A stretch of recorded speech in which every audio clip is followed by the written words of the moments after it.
కూటమి 2 ఏళ్ల పాలనకి, చంద్రబాబు 2 ఏళ్ల అడ్మినిస్ట్రేషన్ కి ఎన్ని మార్కులు వేస్తారు? ఓవరాల్ గా చూస్తూ ఉంటే, కాసేపు రాజకీయాన్ని పక్కన పెట్టండి, విధానాల పరంగా చూస్తే మీకేమనిపిస్తా ఉంది? మీలో చాలా మంది రైతులు ఉండుండొచ్చు, ఉద్యోగులు ఉండుండొచ్చు, చదువుకున్న వాళ్ళు, అవకాశాల కోసం ఎదురు చూస్తున్న వాళ్ళు ఉండుండొచ్చు, మహిళలు ఉండొచ్చు. ఇలా అన్ని వర్గాల వాళ్ళు ప్రభుత్వం మీద ఏమనుకుంటున్నారు, పరిపాలన ఎలా ఉంది అనే విషయం మీద మీ రియాక్షనే ఒక పారామీటర్ అనుకుని మనం మాట్లాడుకుందాం, ఒక డిబేట్ చేద్దాం అంశాల వారీగానే. పొలిటికల్ ప్రయారిటీస్ అనేవి ఇక్కడ మ్యాటర్ కానే కాదు, ఎందుకంటే రేపో మాపై ఎన్నికలు లేవు కదా, ఇంకా 3 ఏళ్లు ఉన్నాయి కదా. మరి ఓన్లీ పరిపాలనా పరమైన విషయాలను బట్టి చూస్తే కూటమి స్కోర్ ఎంత? 2 ఏళ్లలో చంద్రబాబు ప్రభుత్వం ఏం సాధించింది అంటే ఏం కనపడుతుంది? సమాధానం చెక్ చేద్దామా? విపక్షంగా ఉన్న వైసీపీ ఏమంటా ఉంది అనేది మాట్లాడుకుందాం. మీ అభిప్రాయం ఏంటో మీరు ఎలాగో చెప్తారు చివరిలో. దాంతో పాటు అసలు ప్రభుత్వ ప్రయారిటీస్ ఏమున్నాయి, పర్యవసానాలు ఏముండొచ్చు అనే విషయం మీద నా వ్యూ పాయింట్ కూడా నేను డిబేట్ చేయబోతున్నా ఈ వీడియోలో. అందుకని కాంప్రహెన్సివ్ గా మీ, నా, మన అందరి అభిప్రాయాలు ఈ 2 ఏళ్ల పాలన మీద ఎలా ఉన్నాయో మాట్లాడుకుంటే గనక రాబోయే 3 ఏళ్ల ముఖ చిత్రం మనకి తెలిసిపోతుంది కదా. మరి చూద్దామా?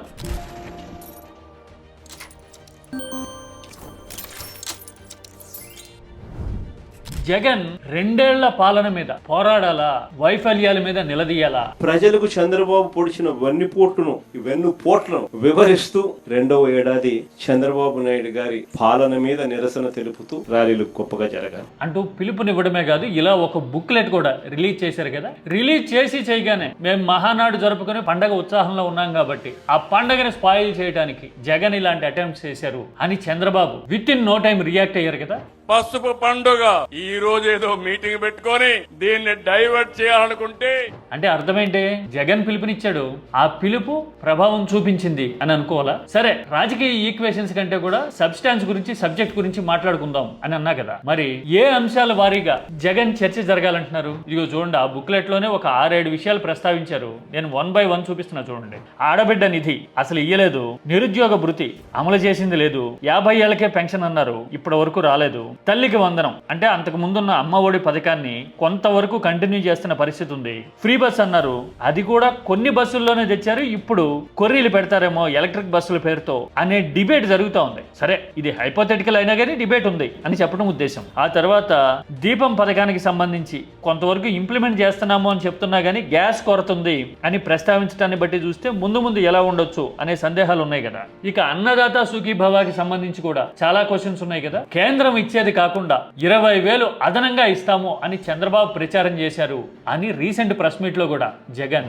రైతుకు సంవత్సరానికి ఇప్పుడు ఇచ్చేది కాకుండా 20,000 వరకు ఇచ్చేట్టుగా తెలుగుదేశం పార్టీ నిర్ణయం చేశాం.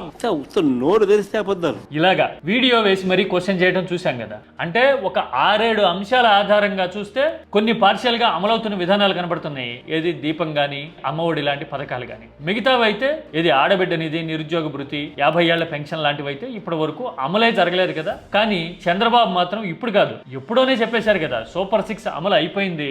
6 సూపర్ 6 అయిపోయినాయి. ఇంకెవడన్నా సూపర్ 6 మాట్లాడితే అతనికి నాలుక మందం తప్ప ఇంకోటి కాదు. ఇలాగా అమలు కాలేదు అంటే వాళ్ళది 4 మందం అన్నట్టు అన్నారు కదా. అంటే ఇప్పటి వరకు అమలు కాని పథకాల మీద పెద్దగా హోప్స్ పెట్టుకోవడానికి ఏం లేదు అని అనుకోవాలేమో. అంటే ఇంకా వాటిని అమలు చేసే ఉద్దేశం లేదు అని చంద్రబాబు పరోక్షంగా చెప్పేశారు అని అనుకోవాలా? అంతేనా? ఇది విపక్షం వైపు నుంచి రైజ్ చేస్తున్న క్వశ్చన్స్. మరి మీ వైపు నుంచి కూడా మాట్లాడదాము అన్నా కదా. ఏపీలో 60% జనాభా వ్యవసాయం మీద డైరెక్ట్ గా, ఇండైరెక్ట్ గా ఆధారపడిన వాళ్ళు రైతు కుటుంబాల నుంచి వచ్చిన వాళ్లే కదా. వ్యవసాయం పరిస్థితి ఎలా ఉంది? విత్తనాలు, ఎరువులు అందడం లాంటి వాటి దగ్గర నుంచి అసలు పండించిన పంట అది ఏమైనా సరే, మామిడి కావచ్చు, వరి కావచ్చు, అరటి లాంటివి ఇంకేమైనా గానీ మద్దతు ధర దొరికే పరిస్థితి ఉందా? 2 ఏళ్లుగా ఒకటే రకమైన చర్చ. ఏంటి? యూరియా లాంటివి దొరకట్లేదని, మద్దతు ధర లేదు అనే గగ్గోలు రైతుల వైపు నుంచి కనబడుతూ ఉంది కదా. మరి దీనికి పరిష్కారం ఏంటి? ప్రభుత్వం కంటిన్యూస్ గా ఉన్న విషయాల మీద ఎందుకు దృష్టి సారించట్లేదు అని అడిగితే రైతులుగా, వ్యవసాయం తెలిసిన వాళ్ళుగా మీరైతే ఏం చెప్తారు? కామెంట్ చేయండి. ఇక రెండోది, ఆకాశంలో సగం, ఇప్పుడేమో 33% సీట్లు అంటూ ఉన్నారు కదా. అలాంటి జనాభాలో సగం ఉన్న సమాజాన్ని, ఇంటిని నడిపించే మహిళలు కూటమి పరిపాలన మీద ఏమంటారు? ఆడబిడ్డ నిధి పేరుతో 1,500 ఇస్తారు అని ఎక్స్పెక్ట్ చేసిన వాళ్ళు చాలా మంది ఉన్నారు కదా. 1,500 అంటే సంవత్సరానికి 18,000, 5 సంవత్సరాలకి 90,000. ఇదిగో ఇలాగా రామానాయుడు లాంటి వాళ్ళు అయితే లెక్కే చెప్పారు కదా ఏకంగా. మరి ఈ పథకం అమలు ఇప్పటి వరకు జరగలేదు కదా. ఈ విషయం మీద మహిళలు ఏమంటారు? ఇది ఒక్కటే కాదు, ఇంకా చాలా విషయాలు ఉండొచ్చు, కానీ ఐడెంటికల్ గా క్లియర్ గా మహిళలకు ఇచ్చిన హామీ కాబట్టి ఈ 1500 విషయాన్ని ప్రస్తావిస్తా ఉన్నా. మహిళలు ఏమంటారు కామెంట్ చేయండి. ఆ తర్వాత ఉద్యోగాలకు సంబంధించి భారీ ప్రకటనలు ప్రచారాలు ఏపీలో జరుగుతూ ఉన్నాయి కదా. నిన్న మొన్న నేను ఒక వీడియో చూపించా. 23 నెలలు 23 లక్షల కోట్ల పెట్టుబడులు, 23 నెలలు పరిపాలన, 23 లక్షల కోట్ల రూపాయలు పెట్టుబడులు, 23 లక్షల మందికి ఉద్యోగాలు కల్పించే బాధ్యత ఇదే. ఇందులో 23 లక్షల ఉద్యోగాలు ఇచ్చే బాధ్యత అన్నారు తప్పితే ఇచ్చామనో ఇస్తున్నామనో ఇస్తామనో చెప్పలా, బాధ్యత అని మాత్రం చెప్పారు కదా. మరి ఇప్పటి వరకు ఉద్యోగాలు వచ్చిన వాళ్ళు ఎవరన్నా ఉన్నారా? పెట్టుబడుల వల్ల జరుగుతున్న ప్రచారాల వల్ల ఉంటే గనక కామెంట్ చేయండి. రాష్ట్రానికి తెలిసినట్టు అవుతుంది కదా, అందుకోసం అడుగుతున్నా. ఇక ఉద్యోగాలు ఇవ్వకపోతే నిరుద్యోగ భృతి ఇస్తామన్నారు కదా, ఆ విషయం ఎంతవరకు వచ్చింది? పైగా దేశంలో ఎక్కడా లేనట్టుగా స్కిల్ సెన్సెస్ తీస్తామో అన్నారు కదా.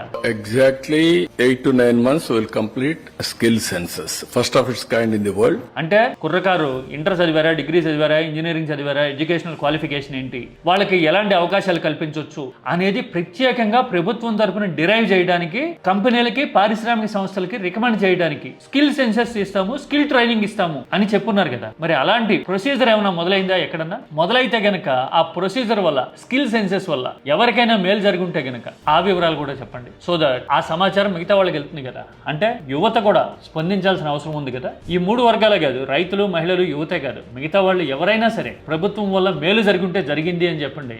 లేదు అంటే గనక మేము ఈ విషయంలో డిసప్పాయింట్ అయ్యాము అని పార్లమెంటరీ లాంగ్వేజ్ లో ఒపీనియన్ మాత్రం ఎక్స్ప్రెస్ చేయండి. సో దట్ కమ్యూనికేషన్ మిగతా వాళ్ళకి తెలుస్తుంది. ఇక నా తరపు నుంచి 2 ఏళ్ల పరిపాలన ఎలా ఉంది అనే దాని మీద నేను ఒపీనియన్ చెప్తానన్నా కదా. నేనైతే పరిపాలన, సంక్షేమం, అద్భుతాలు చేసేస్తున్నాం, పెట్టుబడులు తెచ్చేసాం అనే ప్రచారాలన్నిటికంటే కూడా కొన్ని రిగ్రెసివ్ ఇష్యూస్ ఏపీని వెంటాడుతున్నట్టుగా ఫీల్ అయ్యా. నేను ఒక 2 కోట్ చేస్తా. ఒకటి, ఏపీలో నిరంతరం బజ్ లో ఉండేది కొత్త తరహా ప్రచారాలు జరిగి వీడియోలు రిలీజ్ అయ్యేది 1వ తారీఖుని కదా. పెన్షన్ల పంపకాన్ని గొప్ప విషయంగా ఏపీ ప్రభుత్వం క్లెయిమ్ చేస్తా ఉంది. దేశంలో ఎక్కడా ఇవ్వని విధంగా 2730 కోట్లు నెలకు ఖర్చు పెడుతున్నాం, 63 లక్షల మందికి ఇస్తున్నాం.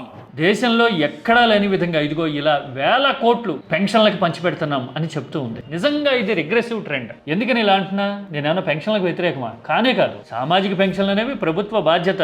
ఆసరా అవసరమైన వాళ్ళకి, వయసు మీద పడి పని చేయలేని వాళ్ళకి అండగా ఉండడానికి అది ఉండి తీరాల్సిందే. కానీ పెన్షన్లు ఇవ్వడాన్ని గొప్పగా ప్రొజెక్ట్ చేసుకోవడాన్ని, ప్రచారం చేసుకోవడం గురించి నేను అంటున్నా. పెన్షన్ అంటే డిపెండెన్సీని క్రియేట్ చేయటం, ప్రభుత్వం మీద, వ్యవస్థ మీద ఆధారపడిన వాళ్ళని క్రియేట్ చేయటం. అలా క్రియేట్ చేయడాన్ని గొప్పతనం అనుకుంటే ఎట్లా? పైగా ఎక్స్పెండిచర్ కూడా నాన్ ప్రొడక్టివ్ అనుకోవాలి. నాన్ ప్రొడక్టివ్ ఎక్స్పెండిచర్ చేయడాన్నే గొప్ప అని చెప్పుకోవడం అనేది ఒక రకంగా రిగ్రెసివ్ ట్రెండ్. ఆధారపడిన వాళ్ళని క్రియేట్ చేయడానికే ప్రభుత్వం ఉంది అన్నట్టుగా చెప్పడం. లార్జర్ పర్స్పెక్టివ్ లో ఆలోచిస్తే, అంటే social responsibility and financial implications and impact ని బట్టి చూస్తే గనక రిగ్రెసివ్ ట్రెండ్ అనుకోవాలి. ప్రజలు ఆధారపడి మన వైపు 1వ తారీఖు వచ్చేసరికి చూస్తూ ఉండాలి. చూస్తూ ఉంటే గనక మనం ఇదిగో ఇంత ఇచ్చేసాము అని చెప్పి రాజకీయ అడ్వాంటేజ్ తీసుకోవాలి అని అనుకుంటున్నాం. 50 లక్షల 60 లక్షల మంది ఉన్నారు కాబట్టి అవన్నీ ఓట్లు మాకే వేయాలి అని ఇప్పటి నుంచే చెప్పడానికి ఎంత ప్రయాస పడతా ఉన్నాం అని నాకు అనిపిస్తా ఉంది. లాంగ్ రన్ లో చూస్తే ఇలాంటి విధానం వల్ల రాష్ట్రానికి ప్రొడక్టివిటీ పరంగా, ఉత్పాదకత పరంగా ప్రయోజనం లేకపోగా ఇది కేవలం పొలిటికల్ పబ్లిసిటీ విధానంగా మిగిలిపోతుంది. ఇది రాష్ట్ర భవిష్యత్తు మీద నెగిటివ్ ఇంపాక్ట్ చూపించే పరిణామం. ఇది ఒకటోది. ఇక రెండోది, పాలసీలు, ఆలోచనలు ఎలా ఉన్నాయనే దానికి ఒకే ఒక ఎగ్జాంపుల్ చెప్తా. 3 పిల్లల్ని కనండి, 4 పిల్లల్ని కనండి అని ప్రచారం చేస్తున్నాం చూసారా. 3వ చైల్డ్ కి 30,000 రూపాయలు, 4వ చైల్డ్ కి 40,000 రూపాయలు ఇస్తాం. ఇది పేదరికాన్ని, డిపెండెన్సీని పెంచి పోషించే వ్యూహాత్మక రాజకీయ ఎత్తుగడ. ఎలాగా? పిల్లల్ని కనాలి అనే నిర్ణయం ఎవరైనా సరే తల్లిదండ్రులు ఎలా తీసుకుంటారు? ఆర్థిక సామర్థ్యాన్ని బట్టి, ఆలోచనను బట్టి, వ్యక్తిగత ఛాయిస్ ని బట్టి కదా. మరి ప్రభుత్వం ఒక పాలసీ లాగా తీసుకుని ప్రమోట్ చేస్తున్నాం, పబ్లిసైజ్ చేస్తున్నాము అనుకుంటుంది అంటే వ్యక్తిగత జీవితాల్లోకి, ఆలోచనలోకి చొరబడాలనుకుంటోంది. ఇది పాయింట్ నెంబర్ 1. రెండోది, పిల్లల్ని ఎక్కువ మంది కనడం ద్వారా జనాభా పెరగాలి, రాష్ట్రాభివృద్ధి కోసం, భవిష్యత్తు కోసం అని చెప్తూ ఉన్నారు. కానీ నిజానికి అది డిపెండెన్సీని క్రియేట్ చేయటం. పిల్లల్ని ఎందుకు కనాలని మీరే చెప్తున్నారు?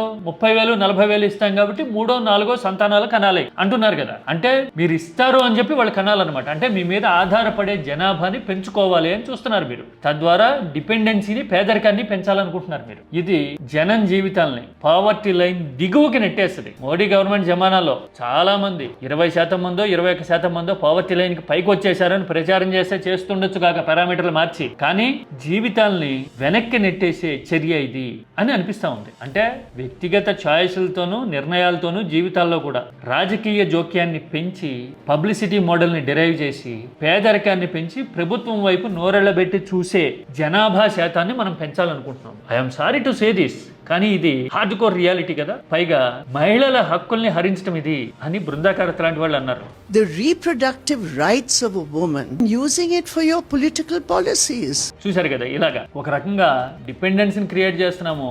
వ్యక్తిగత స్వేచ్ఛ మీద రాజకీయంగా ప్రభావం చూపించాలి, ఒత్తిడి తేవాలి అనుకుంటున్నాము. యాజ్ ఎ హోల్ ఇదొక పబ్లిసిటీ మోడల్. అంటే ఒక ఊహాజనితమైన పాలసీలు తెచ్చి ప్రజల్ని పేదరికం వైపు మళ్లించే ప్రయత్నాలు రాజకీయంగా వ్యవస్థీకృతంగా జరుగుతున్నాయి అనే ఒపీనియన్, ఆలోచన గల వాళ్ళకి ఎవరికైనా వస్తుంది కదా. ఈ రెండు చాలేమో కదా. పెన్షన్లను గొప్పగా చెప్పే పరిస్థితులు ఉండటము, ఎక్కువ మంది నీకు పిల్లల్ని కనండి అని డిపెండెన్సీని క్రియేట్ చేసేందుకు వ్యూహాత్మక ప్రయత్నాలు చేయడం, ఈ రెండు ఏపీలో పరిస్థితులు ప్రోగ్రెసివ్ గా కంటే రిగ్రెసివ్ గా ఉన్నాయి అనే అభిప్రాయాన్ని కలిగిస్తా ఉన్నాయి అని ఆలోచన గల వాళ్ళు ఎవరికైనా అనిపిస్తుంది కదా. మరి ఇంత డిబేట్ చేసిన తర్వాత 2 ఏళ్ల పరిపాలన మీద, రాజకీయ విధానాల మీద, కళ్ళ ముందు కనిపిస్తున్న పరిణామాల మీద మీరైతే ఏం చెప్తారు? కామెంట్ సబ్జెక్ట్ ఓరియంటెడ్ గా చేయండి, సంస్కారవంతంగా ఉండేలాగా చూసుకోండి. వచ్చే 3 ఏళ్లలో రాజకీయం ఎలా మారబోతోంది అనేది అసెస్ చేయడానికి, అంచనా వేయడానికి ఈ 2 ఏళ్లు తిరిగిలేని ఆధారం అవుతాయి కదా. ఏమంటారు?